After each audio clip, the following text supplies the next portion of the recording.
Actes 13, verset 4. Barnabas et Saul, envoyés par le Saint-Esprit, descendirent à celui-ci et de là, ils s'embarquèrent pour l'île de Chypre. Envoyés par le Saint-Esprit. Il est écrit « envoyés par le Saint-Esprit ». Après qu'on ait reçu le salut, il y a beaucoup de personnes qui trouvent d'ambiguïté sur l'envoi par le Saint-Esprit. Après qu'on ait reçu le salut, une des grâces que nous recevons, c'est le travail du Saint-Esprit qui travaille en nous. En temps normal, pour être conduit par le Saint-Esprit, il nous faut la repentance et aussi un cœur rétabli. Si notre jugement et décision sont tous parfaits, en vérité, nous n'avons pas besoin de se repentir.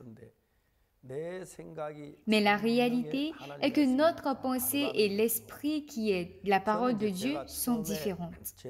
Quand j'étais juste pour la première fois, avant cela, je fréquentais l'église, je croyais toujours être pécheur et je priais pour le pardon de mes péchés, c'est comme cela que je vivais. Je suis bien un pécheur, mais quand je lis et lis, relis et relis la Bible, oui, je suis une personne qui est menti, volé et commis de fautes, donc je suis un pécheur. Seigneur, pardonne-moi mes péchés. J'ai trouvé normal de prier ainsi.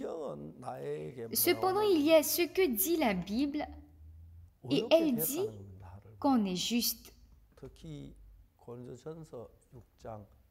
Surtout quand on lit dans 1 Corinthiens 6, verset 10, ni les efféminés, ni les infâmes, ni les voleurs, ni les cupides, ni les ivrognes, ni les outrageux, ni les ravisseurs n'hériteront le royaume de Dieu. Et c'est là ce que vous étiez, quelques-uns de vous. Mais vous avez été lavés, mais vous avez été sanctifiés, mais vous avez été justifiés au nom du Seigneur Jésus-Christ et par l'Esprit de notre Dieu. Les personnes qui croyaient en Jésus dans le temps de Jésus se confrontaient à de telles situations. Et c'est le cas du malade de 38 ans. Il ne pouvait pas se lever ni marcher, même bouger. Mais Jésus lui a demandé de prendre son lit et marcher. Quand la parole de Jésus disant « prends ton lit et marche » est entrée dans son cœur, dans le cœur de celui-ci, « Ah, non, je ne peux pas marcher. La dernière fois, j'ai essayé, mais c'était en vain. Je ne peux pas. Comment est-ce que je pourrais? Non, je ne peux pas. » Ça, c'était le cœur de départ du malade de 38 ans. Mais après que Jésus ait parlé, il savait qu'il était une personne qui ne pouvait pas prendre son lit et ainsi marcher. Toutefois, Jésus lui a demandé de prendre son lit et marcher. Et donc, cette parole est entrée dans le cœur du malade de 38 ans, après quoi il y a eu un combat.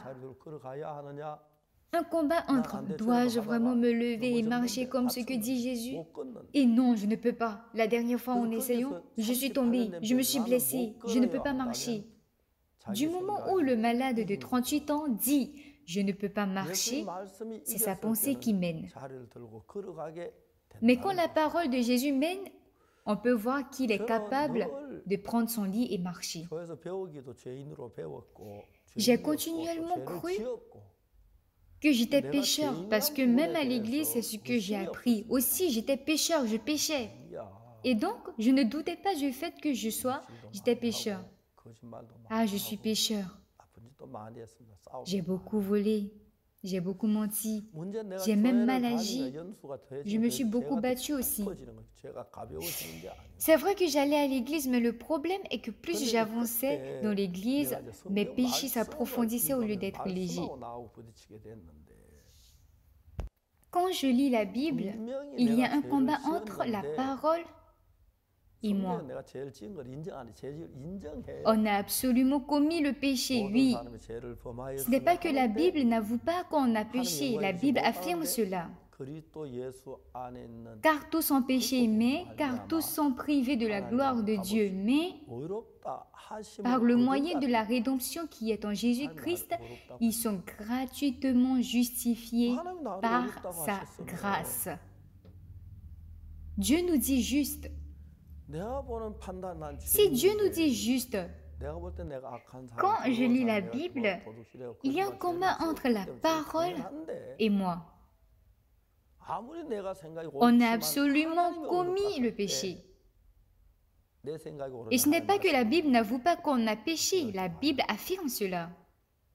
Car tous sont péchés, mais car tous sont privés de la gloire de Dieu, mais par le moyen de la rédemption qui est Jésus-Christ, ils sont gratuitement justifiés par sa grâce. Dieu nous dit juste. Si Dieu nous dit juste, oui, le jugement qu'on se donne, c'est qu'on est pécheur. Selon nous, on est méchant et sale. Et parce qu'on a menti et volé, c'est normal qu'on soit très pécheur. C'est normal. Quand on pense, on a tout à fait une bonne raison. Mais quand Dieu dit qu'on est juste, est-ce notre pensée ou la parole de Dieu qui a raison? C'est sur quoi nous devons penser.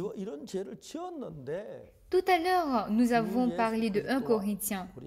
Cette parole est vraiment précieuse. Il est écrit, ni les efféminés, ni les infâmes, ni les voleurs, ni les cupides, ni les ivrognes, ni les outrageux, ni les ravisseurs n'hériteront le royaume de Dieu. Cela veut dire qu'on ne peut pas aller au paradis. Au verset 11, « Et c'est là ce que vous étiez. » C'est là ce que vous étiez veut dire, nous étions des voleurs, des cupides, des ivrognes, des outrageux, des ravisseurs. Nous étions comme cela. Vous l'étiez. Mais vous avez été lavés, mais vous avez été sanctifiés, mais vous avez été justifiés au nom du Seigneur Jésus-Christ. Dès ce moment, on est confronté à nos pensées et selon nous, oui, on a volé, donc on est pécheur, on est outrageux. Mais au nom du Seigneur Jésus-Christ et par l'Esprit de notre Dieu, on a été lavé, sanctifié et justifié. Mais on pense qu'on est pécheur. On est pécheur, mais Dieu dit qu'on est juste. Alors si on croit en notre pensée, on est une personne qui croit en soi-même et pas en Dieu. À l'opposé, si je crois en la parole de Dieu, si on croit en Dieu et en la parole de Dieu, Dieu nous dit qu'on a commis un tel péché, mais au nom du Seigneur Jésus-Christ et par l'Esprit de notre Dieu, on a été lavé, sanctifié et justifié. Alors, si la parole de Dieu est plus élevée, large et concrète que notre pensée, selon nous, on est pécheurs. Cependant, si la parole de Dieu dit qu'on est juste, il est juste de le dire. Le malade de 38 ans, par exemple, selon lui, il n'est pas capable. Mais parce que Jésus dit de marcher, il a marché. Il croit plus en la parole qu'en sa pensée. Et puis, ceux qui sont courbés parce qu'ils ne peuvent pas marcher, c'est ceux-là qui abandonnent la parole et qui croient en leur pensée. On peut voir beaucoup de cas comme tels dans notre vie spirituelle. Parce que, puisque je suis plein d'erreurs, je suis plein de faiblesses et que je suis aussi incapable, en plus de tout cela, il y a encore beaucoup de défauts, beaucoup de méchanceté en moi. Alors, quand quelqu'un parle du péché, c'est automatiquement qui parle de ma personne, mentionne le péché. Ici, quand on parle du péché, je deviens une personne qui reste bouche bée. Mais ce qu'on doit savoir, c'est que le juge, c'est Dieu. Et donc, devant la parole, vous avez été sanctifié, vous avez été justifié au nom du Seigneur Jésus-Christ et par l'Esprit de notre Dieu, ça sous-entend que Dieu a dit cela. Et donc, Dieu a lavé, il a sanctifié et il a lavé. On a été justifié. Et donc, ça entre dans mon cœur. Alors, être conduit par le Saint-Esprit, c'est entre la suivi de ma pensée et la suivi de la parole de l'Esprit. Et vu que cette parole, c'est la parole de Dieu, à notre regard, on est bien un pécheur. Mais si Dieu dit qu'on est juste, alors nous le sommes. Si Dieu dit qu'on est parfait, alors on est parfait. S'il en est de même pour la sanctification, alors nous sommes sanctifiés. En menant la vie spirituelle ainsi, on passe à une autre étape. Mais ce qu'on doit savoir, c'est que le juge, c'est Dieu. Et donc, devant la parole, vous avez été sanctifiés, vous avez été justifiés au nom du Seigneur Jésus-Christ et par l'Esprit de notre Dieu. Ça sous-entend que Dieu a dit cela. Et donc, Dieu a lavé, il a sanctifié et il a lavé. On a été justifié. Et donc, ça entre dans mon cœur. Alors, être conduit par le Saint-Esprit, c'est entre la suivi de ma pensée et la suivi de la parole de l'Esprit. Et vu que cette parole, c'est la parole de Dieu, à notre regard, on est bien un pécheur. Mais si Dieu dit qu'on est juste, alors nous le sommes. Si Dieu dit qu'on est parfait, alors on est parfait. S'il en est de même pour la sanctification, alors nous sommes sanctifiés. En menant la vie spirituelle ainsi, on passe à une autre étape. Auparavant, je n'étais pas affranchi de mes péchés. J'étais à l'état de pécheur. Et parce que le péché était comme une barrière entre moi et Dieu, j'étais toujours dans les ténèbres. Mais depuis mon salut, le péché qui ne m'habitait pas auparavant a commencé à se lever. Un cœur de paix qui ne m'habitait pas auparavant s'est élevé, ainsi qu'un cœur de joie. Et comme cela, en vivant avec ce cœur, quand je vois des personnes, j'ai envie de les prêcher l'Évangile, de les expliquer comment le péché a été effacé par le sang de Jésus. Ce qui est étonnant, c'est qu'en faisant ainsi, à travers une personne comme moi, une personne insignifiante comme moi, des gens reçoivent le salut, changent et guérissent. J'ai beaucoup expérimenté cela. Et tout cela, ce n'est point moi qui l'ai fait, c'est Dieu. Mais l'Esprit de Dieu n'est jamais allé contre cette parole. Dire que je suis l'Esprit veut dire aussi que je suis la parole de Dieu. Même si selon moi j'ai l'air sale, si Jésus dit que je suis propre, alors c'est la vérité. Dès ce moment, j'abandonne toute pensée qui s'élève en moi, en commençant à croire en la parole. La conduite de Dieu que je n'avais pas avant, je pouvais voir cette conduite me guider. C'est pour cela que nous croyons que c'est la conduite du Saint-Esprit. Et par ce Saint-Esprit, la sagesse, le cœur que je n'avais pas, il me les donne. Avant, je m'agenouillais tout le temps devant Dieu pour mes péchés. Je pleurais, je le suppliais. Mais à présent, en croyant que Jésus a effacé mes péchés, je peux ainsi aller devant Dieu avec joie et le servir avec plein de remerciements. Et ainsi, à travers une personne comme moi, je peux voir Dieu qui m'aidait à maintes fois. Dès ce moment, j'abandonne toute pensée qui s'élève en moi en commençant à croire en la parole. La conduite de Dieu que je n'avais pas avant, je pouvais voir cette conduite me guider. C'est pour cela que nous croyons que c'est la conduite du Saint-Esprit. Et par ce Saint-Esprit, la sagesse, le cœur que je n'avais pas, il me les donne. Avant, je m'agenouillais tout le temps devant Dieu pour mes péchés. Je pleurais, je le suppliais. Mais à présent, en croyant que Jésus a effacé mes péchés, je peux ainsi aller devant Dieu avec joie et le servir avec plein de remerciements. Alors une personne qui est vraiment insignifiante comme moi, je pouvais voir Dieu qui m'aidait à maintes fois. Je crois que c'est la conduite du Saint-Esprit. Tout à l'heure, nous avons lu dans Acte 13,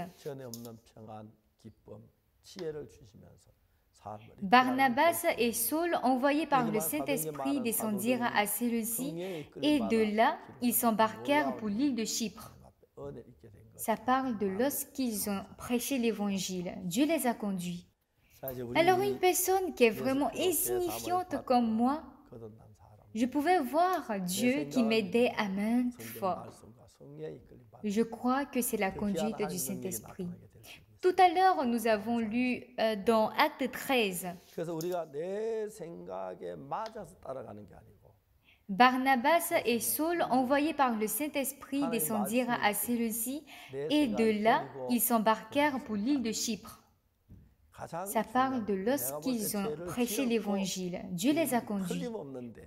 Paul, à travers la conduite de Dieu, de la même manière qu'il a arrêté de persécuter les chrétiens, ce qu'on doit savoir, c'est que de base, il y a une différence entre notre pensée et la parole de Dieu. Alors, ce qui est important, c'est suivrons-nous notre pensée ou la parole de Dieu. Et deuxièmement, c'est que si la parole de Dieu prend place dans notre cœur et nous dirige, par cette parole, l'Esprit nous dirige comme cela, on aura un cœur qu'on ne pouvait pas avoir par nous-mêmes. C'est aussi pareil pour moi. Avant, je n'aimais pas prêcher l'Évangile, mais je suis devenue missionnaire. Ainsi, je suis devenue un outil qui prêche l'Évangile devant beaucoup de personnes. Mais cela ne s'est pas accompli par moi, mais par l'Esprit, par Dieu. Si bien que je suis reconnaissant. Alors, il ne faut pas suivre notre pensée parce qu'elle nous semble juste. Notre pensée nous semble juste, mais quand il s'agit de la parole de Dieu, il faut abandonner cette parole et suivre la parole de Dieu. Le plus important, c'est que selon moi, j'ai péché. Je suis effectivement un pécheur, mais dans la parole de Dieu, c'est dit que nos péchés sont effacés et qu'on est sanctifié. Le Saint-Esprit travaille au sein de notre cœur.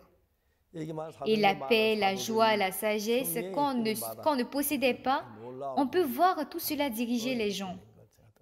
Et c'est le cas des apôtres qui sont mentionnés dans Actes. Quand on voit qu'ils sont dirigés par le Saint-Esprit et qu'ils sont utilisés de manière étonnante, c'est vraiment très étonnant.